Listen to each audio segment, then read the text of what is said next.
बसंती और राजा दिव्यानगर में रहते थे। राजा बसंती के ताए का बेटा था।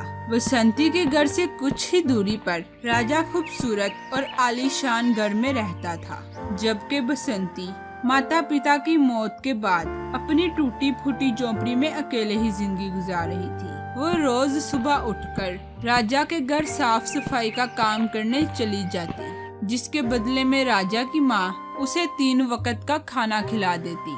अरे ओ बसंती कहाँ मर गई? क्या तुझे पता नहीं घर में कितना खलारा पड़ा हुआ है, उसे कौन संभालेगा? तू तो अपनी झोंपड़ी में टांगे पसारे गोरे बेचकर सो रही है। ताई अम्मा, आज मेरी तबीयत कुछ ठीक नहीं, इसीलिए मैं आज आपके घर पर नहीं आ सकती।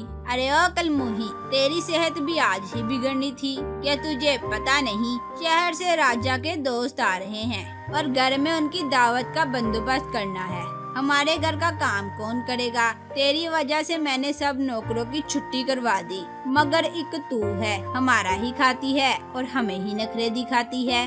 माफ करना ताई अम्मा, चले मैं चलती हूँ आपके साथ। बसंती बीमारी की हालत में गिरती पड़ती अपनी ताई के साथ उनके घर पर आ गई और आते ही राजा के दोस्तों की दावत का बंदोबस्त करने में जुट गई। अरे ओ माँ, कहाँ चली गई थी तुम? घर में कितने सारे काम हैं और मुझे पैसे भी चाहिए थे। बाजार से कुछ चीजें लानी थी माँ अपने दोस्तों के लिए। अरे राजा बेटा, जाना किधर था? तेरा बाप मरते वक्त जो जिम्मेदारी मुझ पर डाल कर गया था ना, उसका पता करने गई थी मैं। देख माँ, अब कौन सी जिम्मेदारी डाल दी पिता ने तुम पर? बस वही कि मेरी भतीजी का ध्यान रखना, वरना अगले जन्म में मैं तुमसे पूछूंगा वगैरह वगैरह। अच्छा माँ, तुम बसंती की बात कर रही हो। अब इस दगड़बूम को क्या हो गया जो तुम इसका पता लेने गई थी माँ?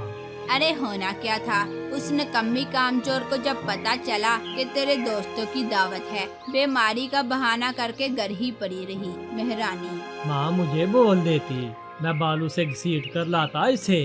तुमसे तो एक छटांग भर लड़की नहीं संभाली जा रही। चल छोड़ राजा बेटा, तू क्यों अपना खून जला रहा है? मेरे लाकर में से पैसे ले और जाके जो सामान अपने दोस्तों के लिए तुझे लाना है ना, जा ले आ। शाम को राजा के दोस्तों की दावत जोरों शोर से चल रही थी। बसंती बीमारी की हालत में सारा दिन काम कर कर के बेहाल हो गई थी।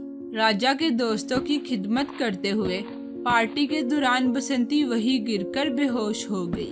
राजा, अरे राजा, देखो तुम्हारी नौकरानी को क्या हुआ। अरे छोड़ो रूपा यार, इन गरीबों के तो ड्रामेबाजियां ही नहीं खत्म होती। पार्टी एंजॉय करो, खाओ पियो और मौज उड़ाओ, खुद ही उठ जाएगी। इस कमबख्त का यही इलाज है, तंग करके रख दिया इसने।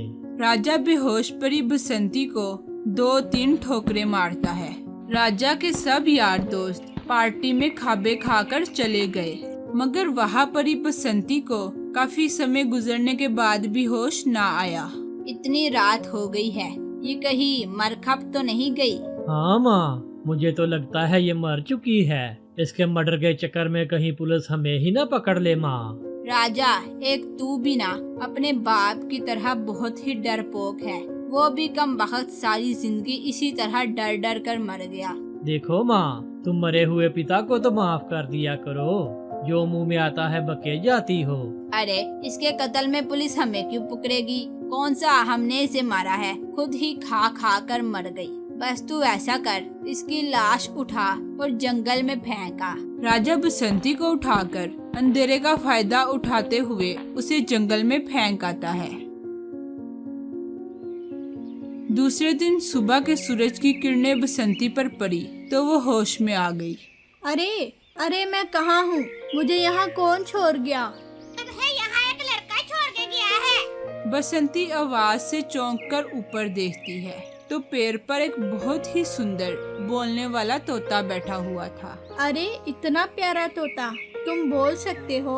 हाँ, मैं एक बहुत ही अक्लमंद बोलने वाला तोता हूँ। अच्छा, तो क्या तुमने देखा है कि मुझे यहाँ कौन छोड़ गया? हाँ, एक तुम्हारे जितना लड़का था जो तुम्हें यहाँ फेंक कर चला गया। जरूर वो राजा ही होगा।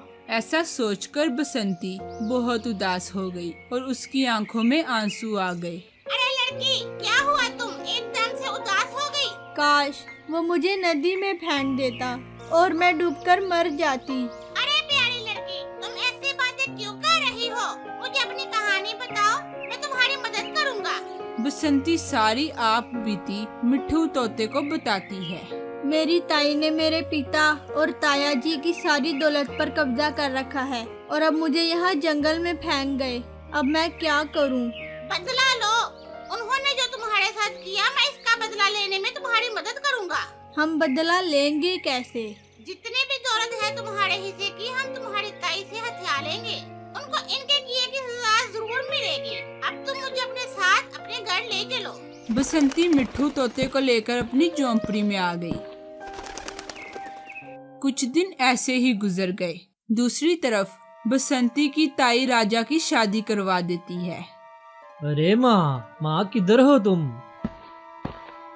अरे क्या हो गया, क्यों चिल्ला रहे हो? माँ वो मुझे चाची चुब्बन से पता चला है, बस्ती वापस आ गई है वो डैन। क्या वो मरी नहीं थी? चलो अच्छा ही है, वरना हम पर उसके कत्ल का इल्जाम आ जाना था। और वैसे भी अब नया नौकर रखने की जरूरत ही नहीं, उसे ही काम पर रख लेंगे। वैसे भी बहू तो कोई काम करती नहीं। मगर माँ, हमने तो सारे गांव वालों से बोला था, बसंती हमारे सारे पैसे लेकर भाग गई। अरे उसकी खैर है, वापस आ गई सो आ गई। अच्छा, मैं तिजोरी से कुछ पैसे लेकर बाजार जा रही हूँ बहू के साथ। उसे कुछ शॉपिंग करानी है, बहुत ही फजूल खर्च है वो। चलो बसंती, अब बदला लेने का वक्त आ गया है।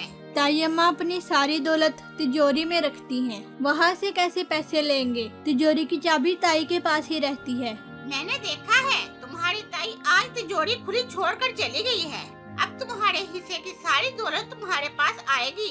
मिट्ठू तोता गया और बसंती के हिस्से की सारी दौलत, जिस पर उसकी ताई ने कब्जा कर रखा था, बारी बारी लाकर बसंती को दे देता है, जिससे बसंती बहुत खुश हुई। दूसरी तरफ अरे राजा, तिजोरी आधी खाली है, कहाँ जा सकती है सारी दौलत? तुमने तो नहीं चुरा ली?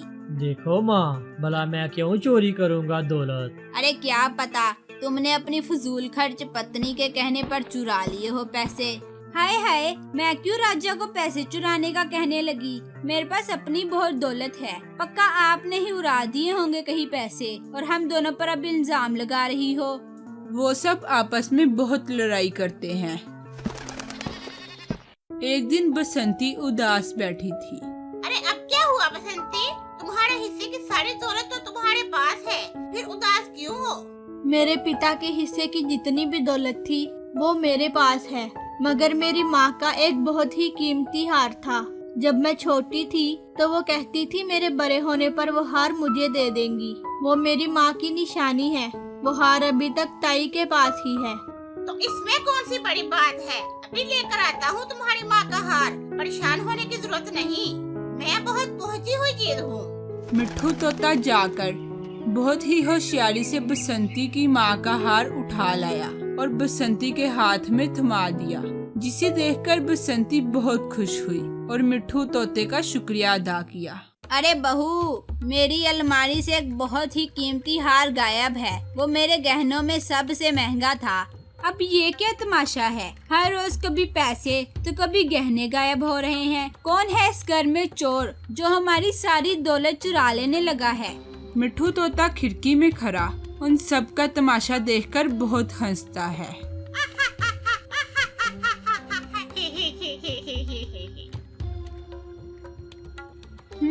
ये तो बिल्कुल ठीक नहीं। राजा की तो सारी दौलत आहिस्ता आहिस्ता गायब होती जा रही है। जल्दी जल्दी बची हुई दौलत लेकर यहाँ से रफू चक्कर हो जाती हूँ, वरना मेरे हिस्से तो कुछ भी नहीं आएगा। मुझे कुछ सोचना पड़ेगा।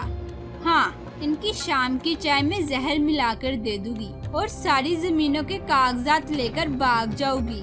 ज्योति ऐसा ही करती है। उसने राजा और उसकी माँ की चाय में जहर मिला दिया। चाय पीते ही उन दोनों की वही मौत हो गई और ज्योति सारी जायदाद के कागजात लेकर जंगल में भाग गई। अभी वो कागजात लेकर थोड़ी दूर ही गई थी तो उसे एक जहरीले सांप ने डस लिया, जिस कारण ज्योति भी अपने अंजाम को पहुंच गई।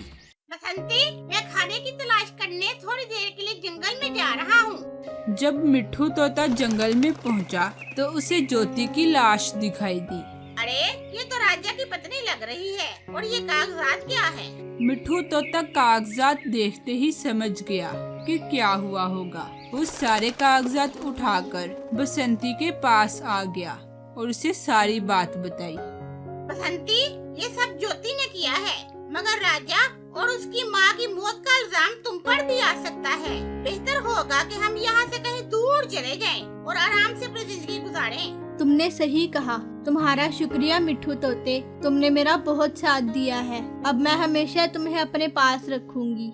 अब तुम हमेशा मेरे साथ रहना और मैं हमेशा तुम्हारा ध्यान रखूंगी। और इस तरह राजा और उसकी माँ को उनके किए गए जुल्मों की सजा मिल गई। और दूसरी तरफ बसंती मिट्ठू के साथ शहर आकर हंसी खुशी अपना जीवन बिताने लगी।